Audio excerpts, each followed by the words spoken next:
So I think this was a significant development that Petra Diamonds this week acknowledged the human rights abuses that had taken place at the Williamson mine in Shinyanga. It announced a significant compensation package, £4.3 million, which is going not just to 71 victims, but also to the local community. It's rare that we see a company providing a detailed statement and expressing regret. And the company did that this week. So I think it's a big step forward. It means that people who have been injured and harmed are going to get a degree of compensation. But more importantly, I hope it means that these abuses will end and that other companies are also watching, those in Tanzania, but also elsewhere in Africa, that when these types of human rights abuses take place, that there will be organizations who expose them, and there will be lawyers willing to bring cases to ensure that people get justice and remedy. So I'd say it was a very good start today, a good step forward this week. I think there's more to be done, but I do hope it will bring some relief for the people living around the Williamson mine. We at RAID began to document the crimes at the Williamson mine probably about 18 months ago. And we began to look into it because we had been hearing stories from local activists, local civil society groups, that there were some terrible things happening at the mine. And in fact, when we began our research, we uncovered just that.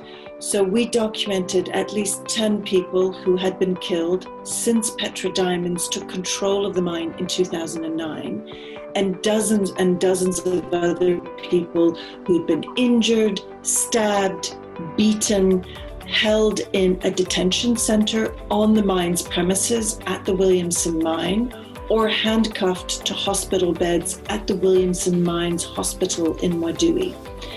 We raised these concerns with Petra Diamonds, who said that they would launch an independent investigation, which began about 4 or 5 months ago. What Petra Diamonds announced this week were the findings of that investigation. And what was interesting is that they found even more than what we had documented. So I would say in terms of mining sites and the human rights abuses that were taking place, these were serious. And there were significant numbers of deaths and significant numbers of people injured. Now, of course, most of the injuries were committed by the security contractor at the mine, and that was Zenith Security, a Tanzanian security company that operates in other mining sites in Tanzania as well. And I have to say, it wasn't just the security contractor. We also found that Petra Diamonds, the employees at the Williamson mine, were also involved in some of these abuses, either directly themselves or by overseeing those. So I would say the situation was pretty serious, and Petra Diamonds, when faced with the facts, agreed with those, decided to provide compensation, and yesterday also, or sorry, 2 days ago, expressed regret. The Williamson mine is part owned by the Tanzanian government. So when we first uncovered and reported on these abuses, which of course local people had been talking about for years already, we wrote to the Tanzanian government, we wrote to the Minister of Mines, and we wrote to other officials within the Tanzanian government.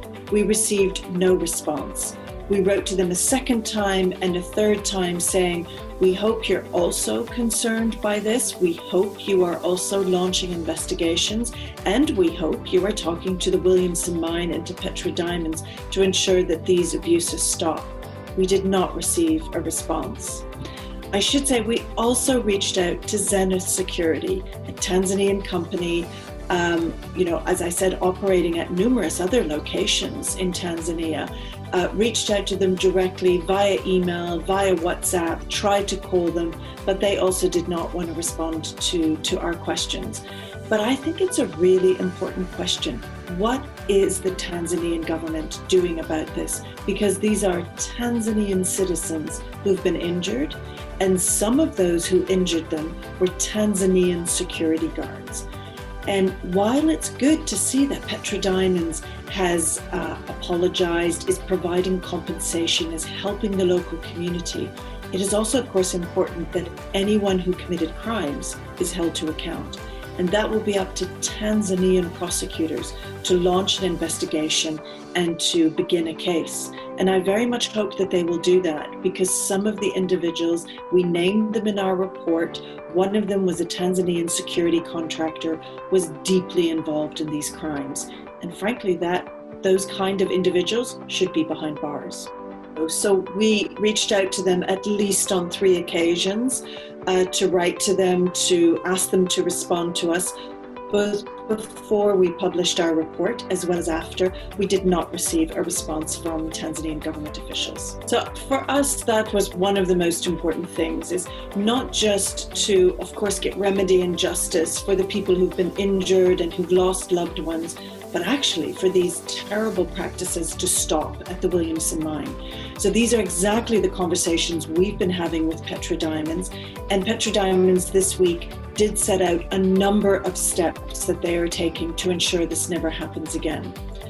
So those include that they changed their security contractor. A new company is now employed at the Williamson mine, who are supposed to and required to adhere to strict human rights respect when they do their guarding at the mine. The company also set out that it was setting up an operational grievance mechanism, which means if people have complaints that they can come directly to the company. And the company said that it was closing its detention center, changing the practices at its hospital, and was going to be providing much greater oversight as to what happens with its security operations. I think on paper, those are all really good things. I think what is critical now is for all of us, civil society, local communities, journalists, and others, to really keep our eye on what's happening there and to make sure that what they promised, they're actually going to implement. And from what we see from RAID, I think what's really needed is continued independent oversight. It's good for the company to say these things. We need to make sure they're doing them, and we can only really ensure that happens when the company is also committed to being transparent and to being totally public about what is happening and when mistakes are made, what they're doing to fix it. So I would think for the Tanzanian government, there's a couple of steps they should take. I do think the issue of accountability is critical. I think if people know that those who committed crimes at the Williamson mine are being held to account and there's a credible investigation, that's part of the process of making sure it never happens again. But frankly, I think the Tanzanian government should also be providing regular oversight of Petra Diamonds' activities in Tanzania, requesting Petra Diamonds to regularly be reporting what is happening on the security operations, to regularly be reporting on human rights, not just on how many diamonds they've dug up, not just on the taxes they're paying, but also on what they're doing for the local community. And I'd like to hope that Tanzanian authorities are going to be much more regularly visiting the mine and making sure they're getting information from local community members as to what's happening. The people here who really know and who are most affected are those who live around the Williamson mine. And I think for us to all ensure that these abuses end and that it doesn't happen again requires good communication with those individuals. And that doesn't mean sitting in offices in Dodoma or in Dar es Salaam. It means going out to Shinyanga and Mwadui and talking to the local political representatives and the local people there. So one other thing I would add, Petra Diamonds claims that it was an ethical miner. So it's a company that claimed very publicly that it was responsible, that it was sourcing diamonds responsibly. And, you know, this is a very famous and well-known mine around the world because pink diamonds are rare. And the Queen of England wears one of the diamonds coming from the Williamson mine. And I think it's so important for also Tanzanian people both to be proud of the fact that this extraordinary gift comes from Tanzanian soil, but also when a company says it's doing things ethically and responsibly, we can't just believe them when they say that. We have to ensure that they're proving it. And that's for organizations like mine in England to do that because, of course, Petra Diamonds is based here in the UK, but it's also so important for Tanzanian people in civil society to be part of making sure their voices are heard. And I would say I've been very impressed with the local activists in the Shinyanga region who really helped to expose this. And I just want to encourage that courageous Tanzanian activists, journalists, civil society, keep making noise about this and keep ensuring that when they see abuses happen, that they raise their voices, because those voices are heard and we will amplify those whenever we can.